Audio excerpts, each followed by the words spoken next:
Okay, this is the next wall painting. I think only one more left until I finish this arch above my closet. Therefore, one more painting until I've completed the goal that I started these videos with. But anyways, this is another painting whose subject is inspired off of a piece of media I've latched onto as a child. This one is just one of the many TV shows that helped inspire some of the person who I am today. I believe that as people, we are made up of similar pieces of things that we've been exposed to or have found meaningful, or that somehow spark inspiration. And for this particular painting, the subject is a TV show called Slugterra. I could have picked from a few different ones that I found sparked some of my interest in fantastical creatures.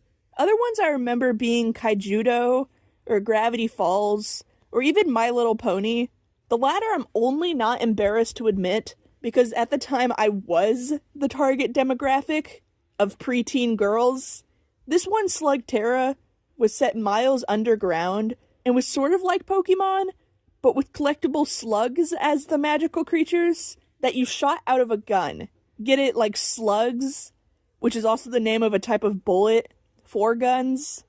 Usually I think it's used for shotguns, and not the handguns they usually used in the show, but it's based on a pun, so I won't think too logically about it.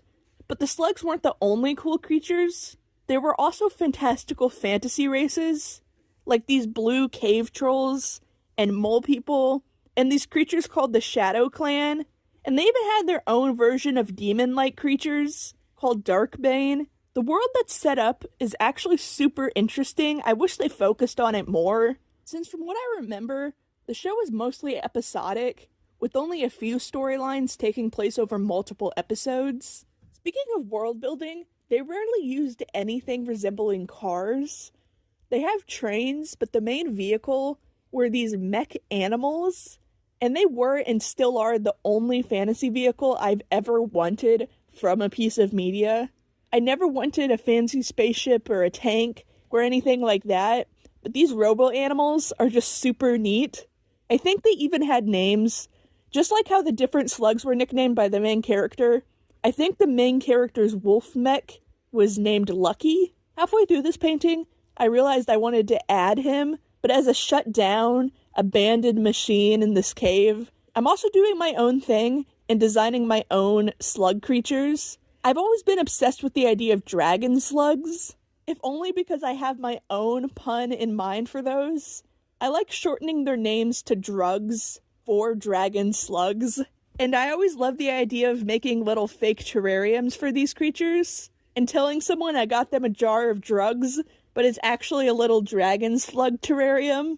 I went with a few different colors for them. One is a fire-themed one, like the main one from the show. I made one to look like a banana, and the other is supposed to kind of look like the Loch Ness Monster in that underground pond back there. I also vaguely remember some giant glowing mushroom trees from the show. And I love mushrooms, both for eating, but also just as interesting little organisms. There are actually a few different mushroom species that glow, one being the jack-o'-lantern mushroom, which is a cute name. A lot of mushrooms have cute names, like the turkey tail or the puffball. But anyways, back to the show. It's my biggest example I have against the introduction of a purposely unlikable character, because there's one of these here, and he's meant to just be generally slimy and smelly and an unpleasant individual. And his inclusion always dragged down the rest of the show, when the other characters on their own were actually pretty interesting. It's this mole man Pronto. The main character actually first meets him as a squatter who's been living in his abandoned family home for years. And then this mole guy just tries to convince this kid that he's the best of the best and will be a great teacher for him. And he's always super annoying and self-assured and hardly ever gets any comeuppance. And if he does, it doesn't actually ever make him change at all. And he just sucks and actively makes the show worse. And if they gave him less screen time and fleshed out the world and the story a bit more, it would have been so much more of a masterpiece. Also, I'm adding stalagmites and stalactites to the painting. One of those are the spikes jutting out of the ground, the other out of the ceiling.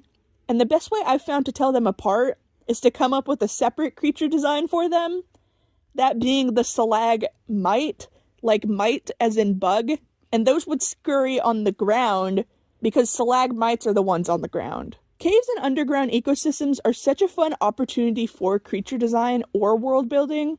Aside from the given stuff like bats and mushrooms, and bugs, and slugs, there are also things like the olm, which are like axolotls but stretched out to be long and also blind with no eyes. There are also fish populations adapted to live underground in the pitch black, including one of the most interesting animals out there, the devil's hole pupfish, a species of fish only located in a single cave, probably somehow brought in by a bird or something dropping a fish in an isolated cave pond. Because if I remember correctly, there's no other water source that is attached to the cave the fish could have otherwise come from. I think it also means they are the most inbred species on Earth, since most of the population must have come from one or two individual fish, but they are super interesting as a case study. Anyways, this show is one of the reasons I like cave environments in fantasy, and it has helped inspire my dragon slugs, so it will always have a special place in my heart, and apparently also now it has a special place on my wall. And like I said, I have one more left for this arch, but I have a plan to eventually go back over on the left, on the top, and have it go across my door and down the other side. There's still a lot of empty space in my walls that I'm eager to fill. I also tried to do these paintings in a purposeful order. It goes from space at the top, to sky, to land, to underground. The only issue is I don't know what comes after underground, especially because I already did my Devil Went Down to Georgia one already, so I can't like go straight down to hell. I'll have to come up with something else if I want to keep it to theme, but like I said, I'm almost done with the arch, which is what I originally set out to do with these videos. So it's really cool that that's almost done.